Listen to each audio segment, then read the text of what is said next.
Welcome, Raider Nation and my champions. This is Eric, and yes, we are live this Monday evening to go over the game review of the letdown in Las Vegas. The 17-15 loss to the Washington whatevers.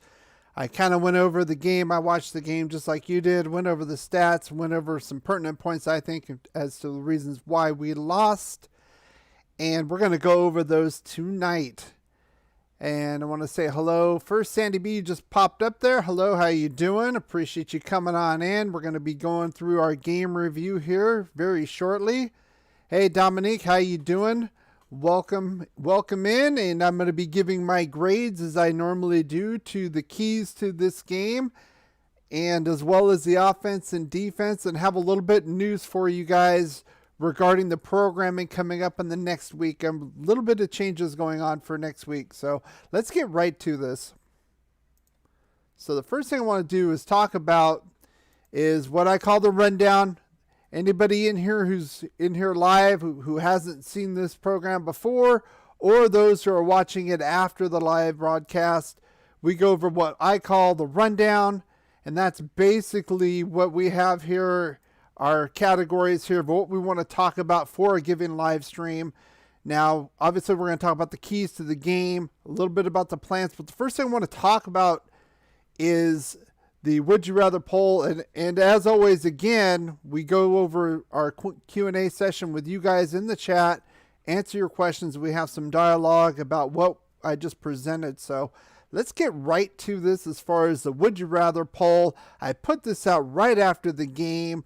I wanted to get some reaction out of Raider Nation here, and I did get some. Now, I got a little bit less votes than normal. I only had it up for about 24 hours before I pulled this, so I didn't really explain it too much. I wanted to see more so the reaction from Raider Nation, from my subs, who's watching it, and I did get some of those as far as the comments. I put basically, would you rather have a good but inconsistent quarterback or an average quarterback who's consistently average? And it was about 60-40 here as far as wanting the average consistent quarterback. Now, obviously, I got some flack about this, probably lose some subs over this. You know, there are a lot of what I would call car lovers. I am not a car lover. I am not under the religion of Derek Carr. I am more of a Davisian. I want to just win. If he is the solution, that's great. And if he's not, we need to move on. Basically, what I've seen last 3 or 4 games is a lot of inconsistency from Derek Carr. I was very disappointed in this game, especially from the one from Dallas and the Thanksgiving game. Everything seemed to be clicking. Deshaun Jackson, 3rd game in, it looked like everything was rolling there. And I'll get to it. There's actually even a play that looks similar to the one in Dallas that ended up as a touchdown that didn't hear. So I think at this point going forward, we'll talk about coaching as well. There's a little bit of news about that. We'll talk about that at the end. But I think ultimately, we're going to need a new head coach, a strong head coach. And I'm going to let that guy decide the fate of Derek Carr as far as being on the Raiders for the 2022 season.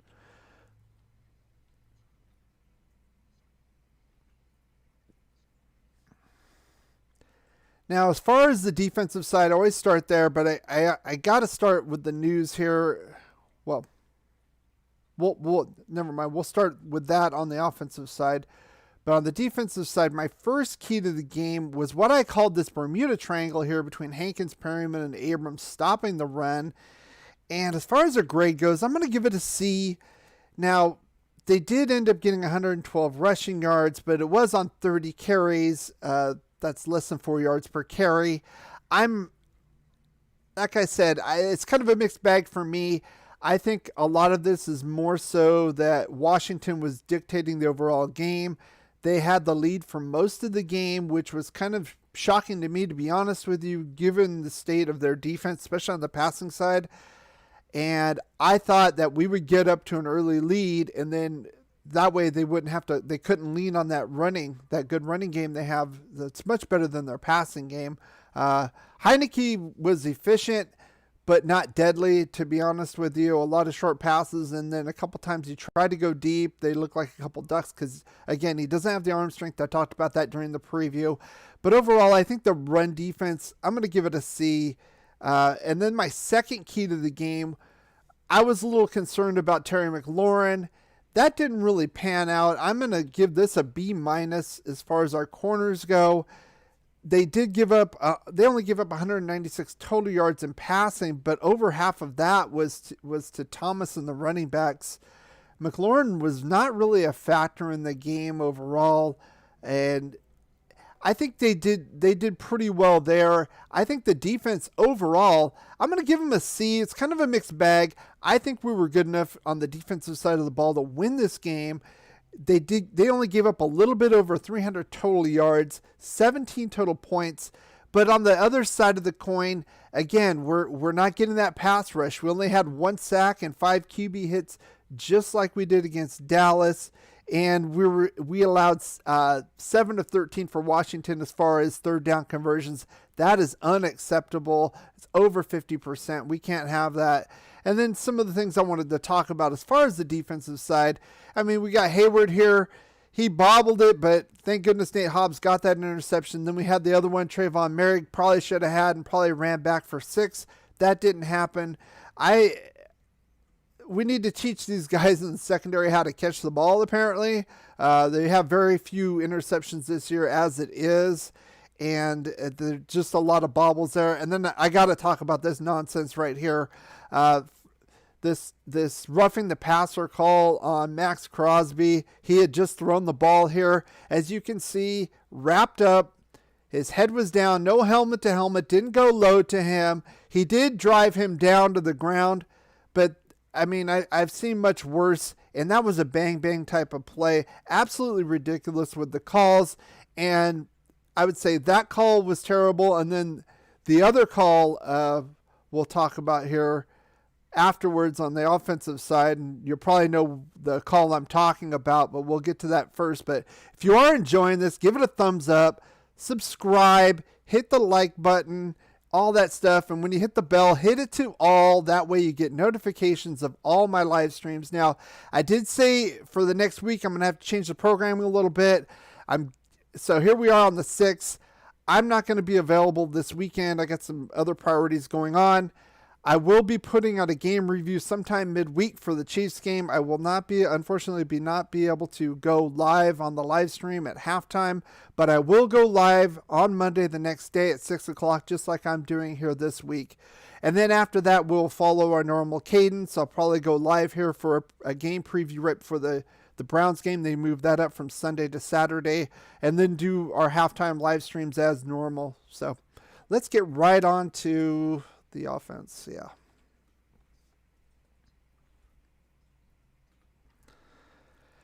Well, Al, I was wishing that we would take what we won, especially against a team that I've talked about, one of the worst pass defenses in the league, giving up the highest amount of air yardage in the league.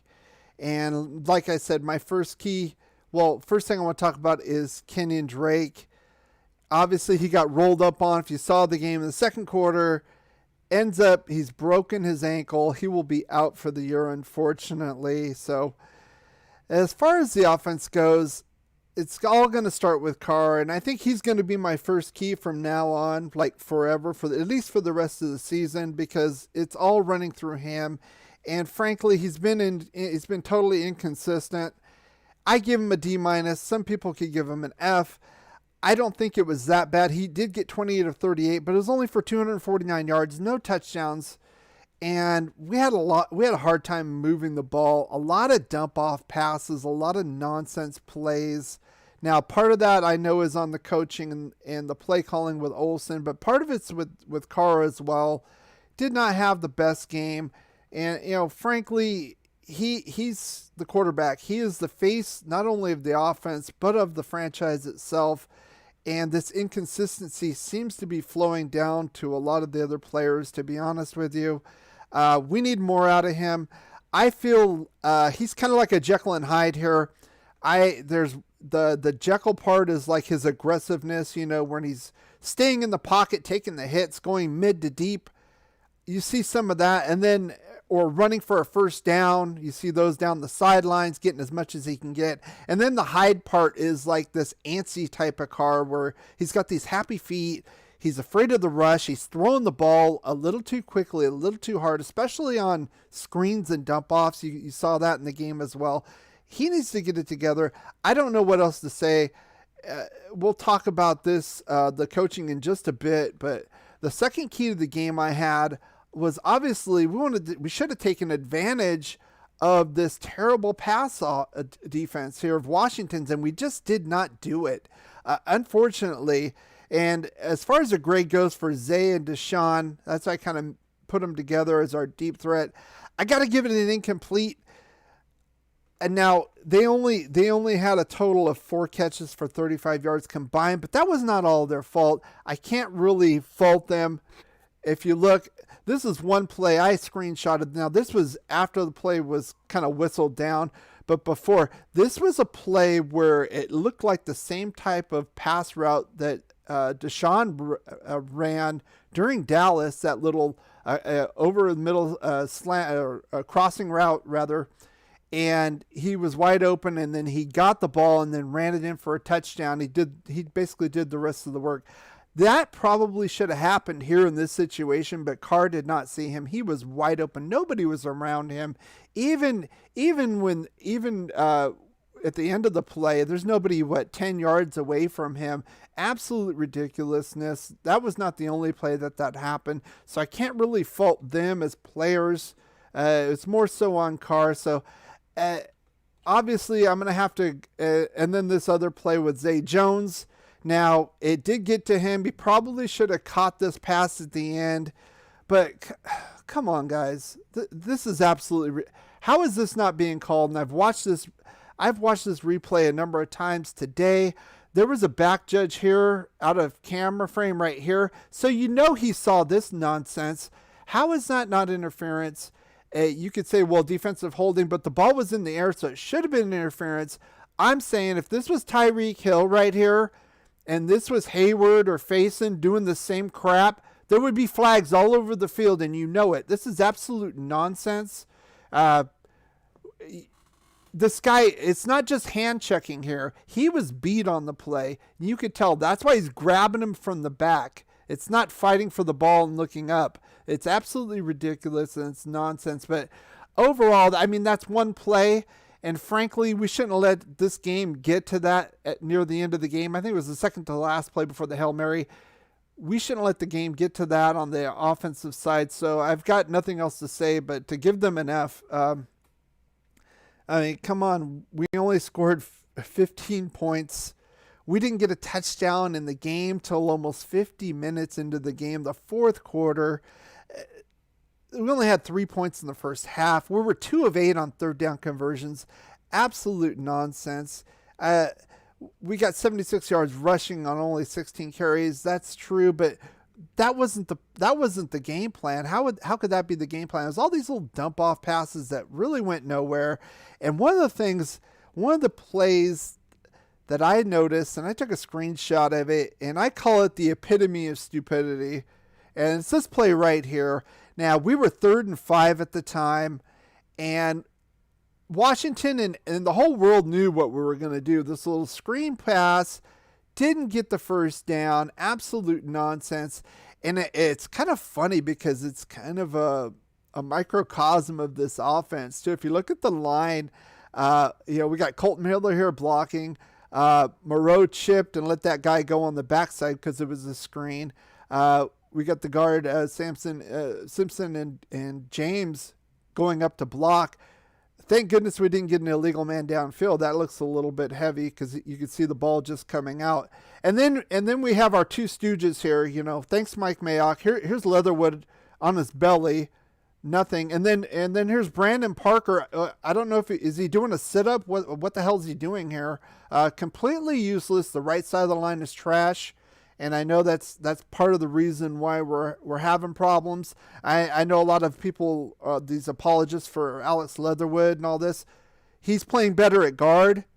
but we spent a 17th overall pick for him to be our right tackle, not put this friggin' turnstile in here on his, literally on his ass doing nothing here.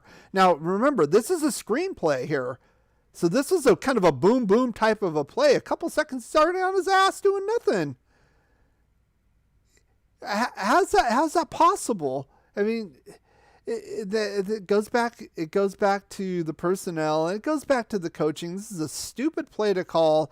Why aren't we going after these guys? Why didn't we go after these guys? We did it in the last drive in the first half, and we started getting a little bit of traction. And then we started doing it in the fourth quarter. It was too friggin' late. It was too late.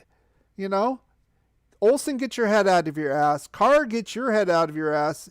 You know, I think it's more so on the play calling, but Carr did not have a good game either. He was kind of a little happy feet, a little quick on those dump offs.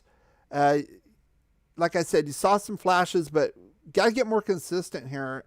And obviously, we're going to get new coaching here. We're going to get new coaching. And there's an article that came out right after the game. I saw this. This is very interesting. Dabo Sweeney.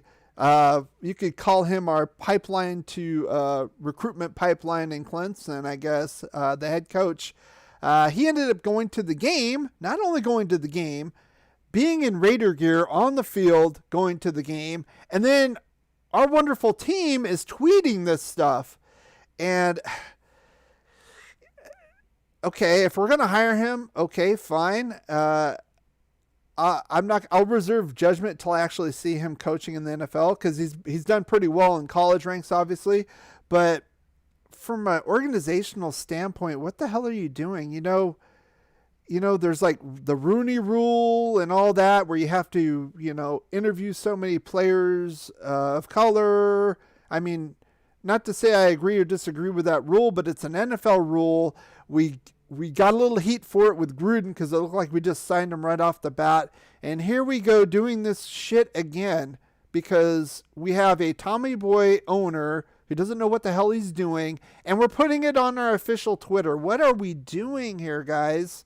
What are we doing? I just don't understand this. If you want Sweeney, that's fine, but there's ways of doing things, and basically you can see it's like the circus starts at the top and the ringmaster is the head clown also. So I think I've had enough chatting about this nonsense. I'm frustrated, and I'm sure most of Raider Nation is frustrated also. So let's get on to the Q&A section of this. And I see some comments. Let me take a look at what you guys have written. Dominique says he calls them the Kardashians. Yeah, I've heard that. I want Derek Carr to succeed. Obviously, I'm a Raider fan, but if he's not, and there's been problems and there's been inconsistencies, a lot of people get mad at you for pointing those out. I mean, I went on a channel afterwards, the post game, and the guy was just total apologist for Derek Carr. And it's like, well, you're not being logical. I'm writing down, we didn't get a touchdown until 50 minutes into the game. 2 of 8 on third down conversions, under 10 yards, like 7 or 8 yards per reception, nothing but dump offs. He needs to be held to task on this. He is the head guy on the field for the offense. And if it's going good, then he's going to get the accolades. If it's going bad, he needs to take the heat. That's the bottom line. And I mean, are you a Carr fan or are you a Raiders fan? I mean, that's what it gets to at the point. Just win, baby. You got to perform so we can win. We had a prime opportunity. This team was an inferior team. I'm going to say it, especially with the injuries they've had. Chase Young being out, Montez Sweat being out. They did get some interior pressure with Allen Ioannidis. I know Allen Ioannidis got a sack. But still, their secondary is trash. It's garbage. I mean, Dallas, they make the Dallas defense look good. Dallas had Micah Parsons. I'm not saying the Dallas's secondary was good. I think it's better. It was better than this team, Washington, whatevers. But they had Micah Parsons. That guy's going to be Rookie of the Year. That guy's going to be an all-world player. He is a disruptor. And we can't take advantage of him. We're at home. We had a week and a half to prepare for this game. You have to think about that. We played on Thanksgiving. We had a week and a half. Washington played on Monday night. They had a day removed from them to prepare normally from week to week. So what is the excuses here? I don't get it. And Deshaun looked like he was starting to gel with the offense last week. Where's it at now? Oh, Darren Waller's out. You know, I swear to God, these car lovers, it's like a cult status. They got their book. They got their book here. Big book of excuses. Okay, page 46. Offensive line problems. Yeah, well, no, didn't give it. Darren Waller. Darren Waller was out. Yeah, that's it. Darren Waller was out. That's why he sucked. That's why Derek Carr sucked this week.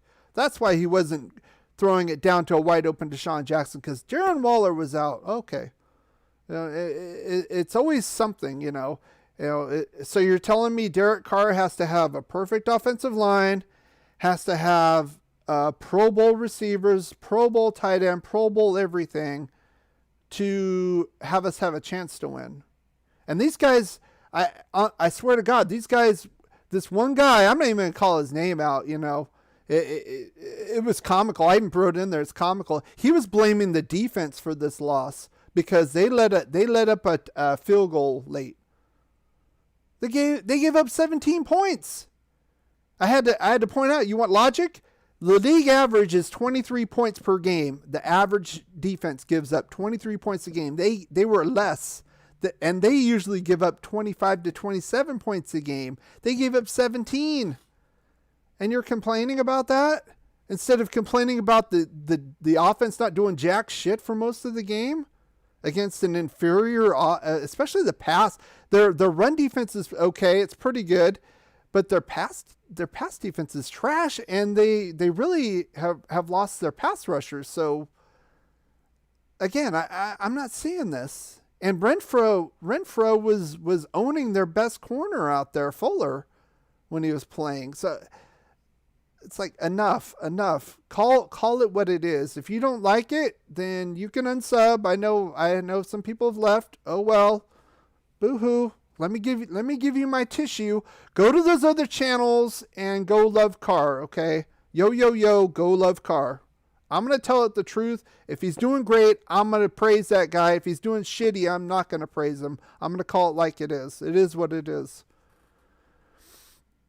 Let's see. Sandy B says, sometimes it looks like he's afraid to get hit. What do you think? Exactly. I think Carr is like a Dr. Jekyll and Mr. Hyde.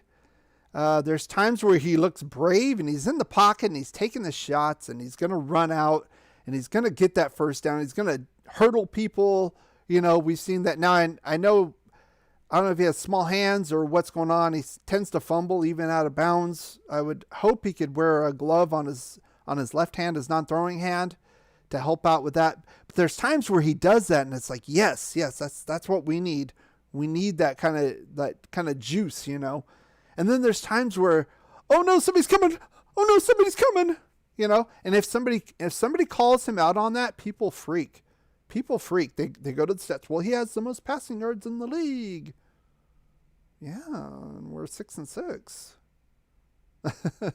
And the defense is middle of the road. How many points are we scoring here?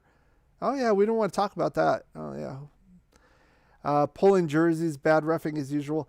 Yeah, and then that idiot Greg Olsen, the former tight end for he played for the Bears too. Carolina though, that's where he made his hay mostly.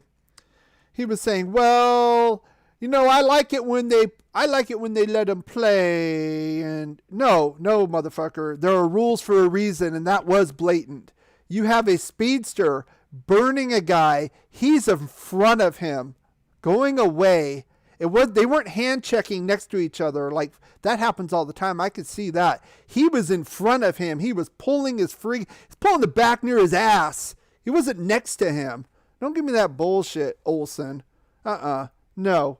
I understand you don't want the refs to make a call to determine a game, but if it's something like that where he's pulling our guy back, altering his timing, who knows? If he didn't do that, he might have caught the ball in stride and got a touchdown. We don't know that. There's rules for a reason, you know. They want to call these bullshit rules like on Abram trying to dive to make a tackle to break through his screen. Well, he went low on the offensive lineman, and we're doing that for safety. Oh, so you don't give a shit about his safety when the guy twice as big as him is barreling down to smash him. You don't give a shit about that safety. That's different safety, right? Exactly. It doesn't make any sense. These rules, a lot of these rules are either subjective or complete bullshit. Would Waller have made a difference? Absolutely, Waller would have made a difference because I think, to be fair, and like I said, I like to call it fair, I think Carr would have been more in sync. Plus, they would have had to account for Waller. Where was Foster Moreau? I told people to pump the brakes on Foster Moreau. They thought, well, Waller's out. Oh, Foster Moreau is going to be great. I'm going to get him in my fantasy league. And I told them, look, you better hope he gets a touchdown or you're going to be in trouble because Carr spreads the ball around as it is. And he's not going to be the number one guy. It's going to be Renfro if Waller's not out there. And that's what happened. So let's see. Dominique says that is so true. They have excuses for everything. They do. They do. I could not believe that they were blaming the defense for this loss. Now, I'm not saying the defense played lights out. They were saying, well, if Merrick would have gotten that interception, that would have been well, yeah.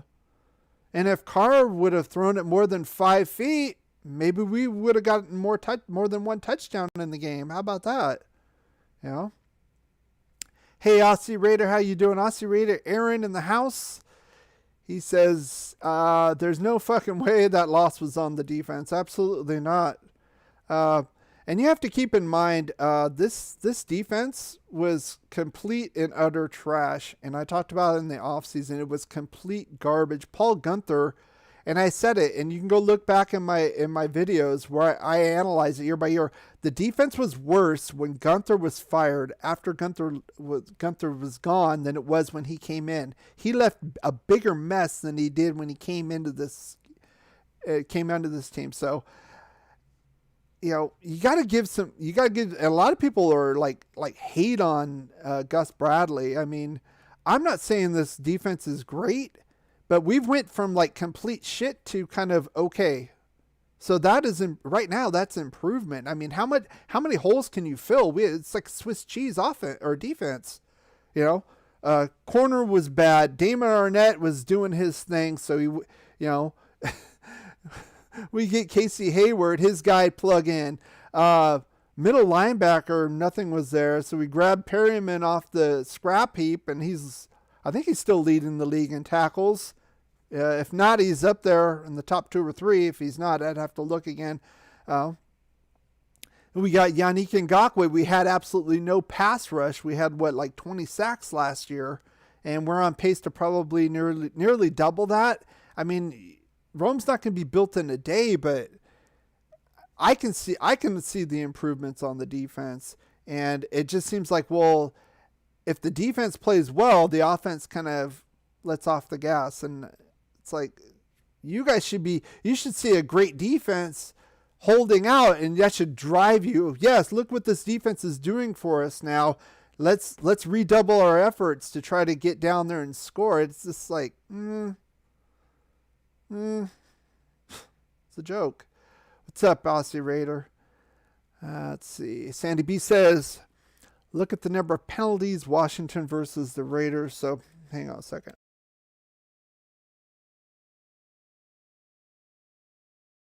Yeah, we had more penalty yards, but we get more penalty yards every game. There are questionable calls. I would hope that the team would actually like provide film of certain blatant ones, like the Zay call. Their calls were like the Max Crosby. I think that was kind of, that was kind of a bang bang play. You know, when he tackles the guy, he puts his head down, so he doesn't know if he still has the ball or not. And then that other play after that with the sack, he technically was on top of a Raider, so and he knew it. He was trying to get back up and run.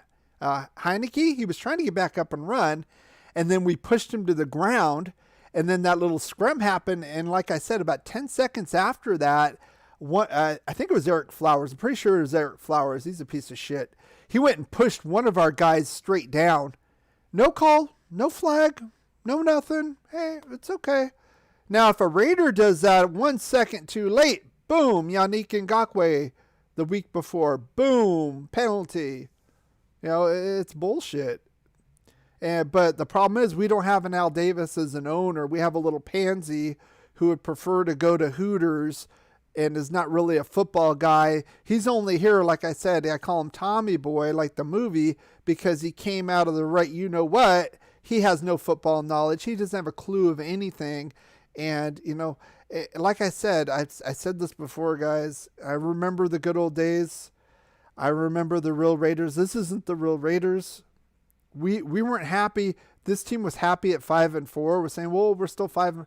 No, we're commitment to excellence. That was the Al Davis way. Al Davis would have been down on the field bitching at people left and right, bitching at the coaches, the players.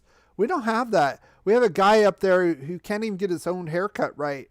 In like, it looked like a $2 jumpsuit from Walmart. I mean, you're like a billionaire. What are you doing, dude? It's a clown show, and it starts right at the top. So, let's see. Aussie Raider Aaron says, good that we actually have a decent pass rush happening now. Perryman is a beast too. Well, I'm kind of mixed on the pass rush part. I think we had a really good pass rush the first few weeks, and it's really tapered off. We only had 1 sack this week. We had 1 sack last week, only 5 quarterback hits. I don't know if Max Crosby's hurt and he's still playing, but he's not getting anything. I know he gets held a lot, but still, he was getting more earlier in the season when he was getting held a lot too. So, and plus we don't blitz very much. I think we're still, I didn't check after this week, but as of the week before, we were the lowest percentage team as far as blitzing percentage wise per defensive play. So that you can do that if your front four can give you the pressure, but it's not happening now. And look at Heineke. He had a lot of time in there, to be honest with you. And he's not that good. He's really not that good. He's a backup guy, no arm. For the sake of the other teams in the league, I hope Washington keeps him. They're saying, well, he's playing for his job and for next year. This guy's a clipboard holder. If Washington doesn't go after a quarterback next year, they're absolutely insane. Aaron also says, always questionable calls every fucking week, making me tear my hair. Yeah, I was screaming. That Max Crosby one was a joke. The Max one and the Zay one at the end were a joke. Let's see. Sandy B says, calls on Raiders are not called on Washington, same or worst offense. Well, there's a picture. One of my Facebook groups, there's a picture of the of that Max Crosby play. You didn't see it on mine because it was after the fact, but it was right before Max Crosby tackles Heineke. And you see Nate Hobbs coming in on a blitz from the side. And one of the, I don't know which lineman it is for Washington, he literally had his hand on his helmet like this. There's a picture of it. And Nate Hobbs' head is back like this. So the guy's hitting him, blocking him with the face mask and the helmet in front of God and everybody. No call there. I didn't see that. Of course not. Perryman gets targeted in coverage too much, though. Yeah, I know you're not a big fan of Gus Bradley, Dominique, and that's a point I'm going to have to concede to you. What is Denzel Perryman doing out there on 3rd and 5, 3rd and 7, 3rd and 9? What is he doing out there? He can't cover anybody. He is a great middle linebacker. He's a great tackler, a run-stopping kind of guy, but he can't cover. That's just not his thing. And they put him out there, and they're, he's covering Logan Thomas. He's covering a wide receiver, and they're getting first downs, and it's not being changed. What are we doing here? Do we not have any other personnel that can do it? I said this before, and people get mad. we got Corey Littleton to cover the tight end. That was his whole point. You know, his whole thing, his claim to fame was that he could cover George Kittle when he was on the Rams, when he was playing the Niners. So we got him to cover Kelsey, basically. Oh, no, he doesn't do that now. Well, what does he do? What is he making his money on? And, you know, and KJ Wright, kind of iffy. I thought he could cover. He can't cover very well. He's more of a middle guy now. I think he's a little too slow now. I think back in the day he could. Maybe not now. So, Sandy B says, okay, want to feel better. We could be worse. Could be worse like the Bears 4-8. Oh, gosh. The Bears... The big problem with the Bears. Hey Chevy, how you doing? I'll get to you in 1 second. I want to talk about this. The big problem with the Bears is that honestly they spent all that money on Khalil Mack, and Mitch Trubisky did not work out for them on that rookie deal. If Trubisky would have been at least like an average decent quarterback, they could have made a run like 2 or 3 years. But he didn't pan out, so now they had to reload Justin Fields, and he's on his rookie. He's hurt now, busted up ribs. He might play next week. Andy Dalton is serviceable, I guess, you know. And Montgomery was hurt for a while as well, and he's a stud when he's healthy. David Montgomery. I have my issues with him, my questions. I was wrong with that guy. That guy, I've seen him play when he's healthy. Oh my goodness. He puts Josh Jacobs to shame, guys. I got to admit it. Let's see. Chevy, how you doing? Welcome in. Chevy says, even before Gus, I saw Morrow covering Tyreek Hill a lot last year. Yeah, what's the point of that? I like Nick Morrow, and I hope he can come back this year. Is still not a lot of word on him, but he's a good player. He's the kind of guy who brings his lunch pail. But to cover Tyreek Hill, you can't do that. It's there's two major problems with this Gus Bradley defense that I've seen. So Dominique, you're going to be excited about this. One, what we just talked about, having basically inside linebackers covering tight ends out there on passing downs makes no sense unless let's say the team's in a hurry up and you can't get your subs out there. I can understand that, but that they didn't do that this week against Washington. And the second one is just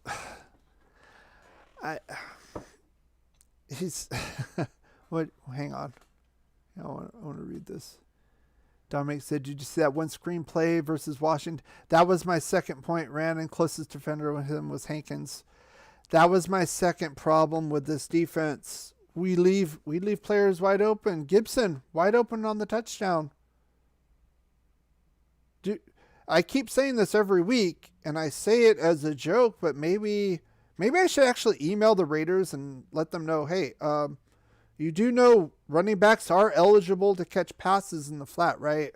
Or even like a yard or two past the line of scrimmage. You guys do know that running backs can do that, and they're usually pretty good at that. So you might want to put somebody there, at least somebody.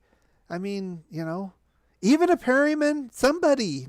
These guys are literally wide open, literally. That Gibson touchdown, nobody touched him. Some guy came at the goal line. I think it was Merrick or somebody. That's too late. So, two big issues with Gus Bradley and theoretically with this defense that I've been seeing week to week. Wrong personnel, specifically inside linebackers covering tight ends over and over, and nobody covers the running back in the flat. Greg Olsen is cool, but that dude he was with was annoying me. Well, Greg Olsen was annoying me. I talked about that earlier. I'm not sure if you were here when I was talking about the that bullshit call with Zay, the non-call. I remember him talking. He was like, "Well, I want to, we got to let these guys play and blah." and they're showing the replay literally of Zay Jones ahead of the guy, and the guy, it's like little giants, they're holding on. The guy probably could have done that, and maybe we would have gotten a call. I don't know. I think that would have been kind of 50-50, to be honest with you. But he was ahead of him. He wasn't hand checking. He wasn't bumping like DBs and wide receivers do that every single play. Totally understandable. He was grabbing him from behind because Zay had beat him. Zay had burned him. He's faster, and he was going to get that touchdown. And he grabbed him to stop him, and there was no call. And Greg Olson's like, "Oh, we got to let these guys play. You can't let the refs." No, he didn't let the refs that weren't deciding it. The DB got burned. He's deciding it. It's blatant. And there was a back judge on the other side on the replay, totally watching the whole play, didn't call it. So screw him. Wesley John says, just got here and saw the title. Is this car related? Yeah, we've been talking about car a lot. You've missed out. We talked about the keys to the game and offense, and basically how Carr is the leader not only of the offense but this team, and he needs to be held accountable for only scoring 15 points. That's just the way it is. Especially going against, frankly, a better defense in Dallas and putting up 36. And you had a week and a half to prepare instead of a short week. And Washington's, especially their pass defense, is, if not the worst, one of the worst, arguably the worst in the league. And you're being a check down Charlie. No, I don't have any excuse for that. I don't. I really, really don't. You need to be their consultant. No, they're getting paid millions of dollars. They need to coach better. They need to draft better. Okay? These guys are professional. I'm on here. I'm not getting a nickel. These guys are getting paid millions of dollars. I'm seeing the same problems over and over again, week to week. They're not seeing it? Well, then they shouldn't be coaching then. I thought we had commitment to excellence here. Not commitment to 5-4, not commitment to 6-6, commitment to excellence. I thought that's what this franchise was about. And if it's not, they need to change the colors and the name. Frankly, they do. And maybe reinstitute it like the Browns did at some other time with a real owner and a real franchise. If they're gonna be okay with the being 500 team, get some different colors, because that's not the Raider way. Dominique says, why on 3rd and 2 the cornerback's playing 10 yards off, guys? I don't get that at all. You could say that might be a third thing you want to talk about with Gus Bradley. If we're at like 3rd and 5, 3rd and 7, 3rd and 8, you'll see that. You'll see we make like this line almost like a cover 2. We make this line, but we make the line like 3 yards behind the first down marker. So if they catch it early, we have to come up and then they kind of squeeze in and get the first down. I don't get that. And we need to press more. I know like playing zone, but we letting them off too easy, and we have to find a solution. We need to find a linebacker that can cover a tight end. I thought we had that in Littleton. Obviously, that's not there. That's a priority in the offseason, whether it's free agency or the draft. We get killed by the tight ends, and we get killed by running backs in the flat because nobody's there. What is going on, guys? Come on. Fuck Olsen too then. Yep. I don't see Chevy. I don't understand. I don't understand what's going on. It almost feels like they're kind of throwing these games because when Gruden got the boot, oh, we don't have a coach. We don't know what to do. Next 2 games, we had to go to Mile High Stadium and Denver. Not to say Denver's got the no-fly zone, but they're not a shitty defense either. And we lit it up. And then we had Philly, and we were a little slow in the beginning, but we lit it up there too. We looked good on offense those 2 games. We went into the bye week, and it's been shit ever since. If you throw out the Thanksgiving game, this offense has been shit ever since after the bye week. Sandy B says, clean house top down. Yeah, I would like to start with Mark Davis. That would be the top. The head clown needs to go. I wish to God he would sell the franchise to somebody who cares. And I think if he did that, then the person who cared would get better personnel people. Those good personnel people would get good coaches. They would get good players. It all starts with this clown at the top. So are these coaches like high school mentality and skills? I don't know. I could tell you what I saw with Gruden. Gruden was very rigid. Gruden would not change. He wanted to do things a certain way. He had a certain game plan, and he didn't do a lot of adjustments, to be honest with you. And I did videos on that, and it showed in the second half of games, second half of seasons. He got basically figured out. Plus, he would want to do things, and he didn't really have the personnel to do them, like this run. If you're going to run, why didn't we draft another big, bulky running back? We have Josh Jacobs and a bunch of kind of pass-catching slasher-type running backs. We needed a Wheatley. They didn't even go get one. So it's crazy. Like I said, we need to get somebody who knows what they're doing, I think, in the personnel and in coaching, and then go from there.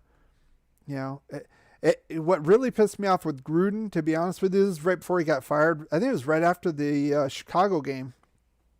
Post-game, he said, we're still looking for our identity. I was like, you son of a bitch, you've been here, this is your fourth season. What do you mean looking for our identity? You're the head coach. You're getting paid $10 million a year. You have control over the player personnel. Even Mayock said you had final say on all player personnel.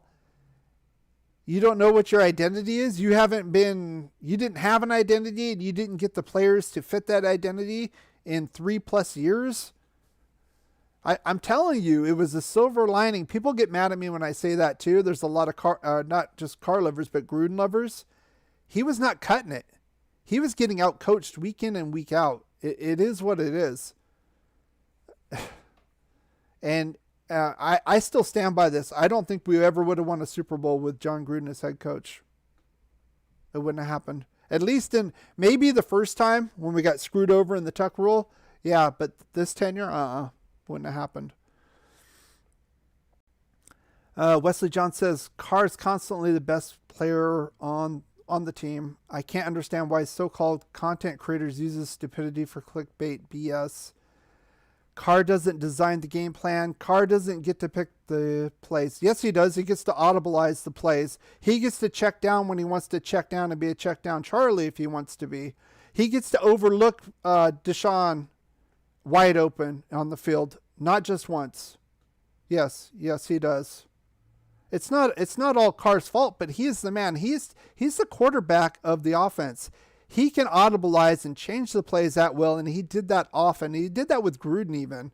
So it's not just that. You could say, well, the personnel is not quite right, or the whole Ruggs thing now, blah, blah, blah. It took a while to get Deshaun. Deshaun was molded in. He looked great against Dallas. That's what we need. Deshaun Jackson is not going to be the Eagles' Deshaun Jackson where he's going to get 10 catches, 170 yards on a touchdown or what. You're not going to get that. We don't need that. From Deshaun and Zay, we need 5, 6, 7 total catches, some deep threats. We need to push the field. We didn't really do that until the end of the second half, that last drive, and then the fourth quarter. It's too late. Very timid. Very timid and weak. And I said that in the halftime report. Short and weak. It was short and weak. That was the offense. Short and weak. Just saying, not to mention the worst online O-line blocking for him. If you can watch the game sober and leave thinking Carr is the problem, then I have no time for this channel. Well, if you want to blindly believe Carr is without fault, then fine. I tell it like it is. Yeah, there is offensive line issues, but there were times where he had plenty of time in the pocket too. So it didn't seem that we had a priority on offense until the very end. And then we still couldn't get that touchdown. We should have got a touchdown. Once we got into, it's a microcosm. That last drive we had before the Hail Mary, where we got the field goal to get ahead. Once we got into field goal range, got conservative again. You could see it. Little running plays, little short plays. We weren't attacking. Little nothing plays. You want to blame Olsen for that? Blame Olsen. But, I mean, this is 3 or 4 games now. We haven't been aggressive on offense. You know, Carr's been here, 9 years? He's a 9-year veteran. He can't go to Olsen and say, we need to open this up. You know, I don't see the killer mentality here. I don't see it. I just don't see it. You know, and he was getting upset with Perryman after the Cincinnati game. He kind of gave a remark in the post game about Perryman having a late dinner appointment, and it's like Perryman is doing his job. You know, that guy's a middle linebacker. He's tackling. He's leading the league in tackles. I mean, he's playing his role here. You know, this defense gave up 17 points. The league average is 23 points. 6 points less than the league average, and we lost this game to a backup quarterback. A backup quarterback who can't throw literally more than 15 yards or it goes... It looks like he's playing in Cleveland when he throws the ball that deep. It's a joke. It's a joke. Against the 30th ranked defense in passing, most air yards in the league given up in passing, and we can't dominate this team. We can't dominate them. We should have won by double digits. No killer instinct. Sorry, no killer instinct. No, I'm going to call it like it is. How can you blame the defense when they give up 17 points in a game? Well, it's Washington. They suck. Well, yeah, and Washington's pass defense sucks too. So why aren't we scoring 30-something like we did against Dallas? Why can't we ask that question here? We can't. People get upset. They get butthurt. You know. No, the complete joke are the apologists blaming the defense for the loss. What? Because they gave up a field goal late. Why? Because we were wimpy. We were wimpy on our last drive. We should have went for the throat and got the touchdown. They're playing like Gruden's coaching the frickin' team again in the red zone, where we do predictable nonsense and settle for field goals instead of going for the throat and getting the touchdown and winning the game. It's not the Raider way. It's a wimpy way. They need to change. They need to change their colors. They need to change the team name. They really, really do. Because they're not playing like Raiders. I'm old enough to remember the Raider way, the real Raider way, the Al Davis way. It's not here. It's not here. And it's been gone so long that a lot of the new fans don't know the real Raiders. All they've seen was stuff on NFL films with them cheap shotting people, and Lester Hayes would stick them from head to toe. There was a mentality they would never have done that. They never would have just, it's a close game, so we're gonna settle for a field goal and hope for the best, and then blame the defense. Even though we scored 1 touchdown, we didn't get it till the 4th quarter, and they kept us in this game. Come on, guys. Come on. So the channel to talk and discuss and analyze. I've become one this year. You have to call it like it is. Well, yeah, call it like it is. If you have logic, like the one creator, the car lover creator, if you have logic to go against what I'm saying about Carr, then bring it up. I'm listening. Again, I'm not blaming it all on Carr, but again, it is what it is. He touches the ball every down.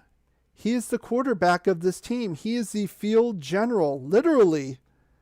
So if it's not going well, he gets most of the responsibility. It is what it is. And like last year and the year before, when people were ragging on Carr because we were losing games, 41-38. I'm like, dude, Guy got 4 touchdowns and we still lost. Look at the defense for once. This defense is trash. I used to say that. So I'm not a Carr hater. But 3 out of the last 4 games, inconsistency. This offense has not been good. It's on Olsen and it's on Derek Carr. It is what it is. All right, guys, we've gone for about an hour. Again, I will not be going live at halftime this week. Unfortunately, again, I won't be able to. I will be resuming that next week against Cleveland on the 18th. I'll be putting out a straight video for the Chiefs review or preview rather sometime midweek. And then we'll come on Monday, this same time, Monday at 6 o'clock to talk about the Chiefs game next Monday.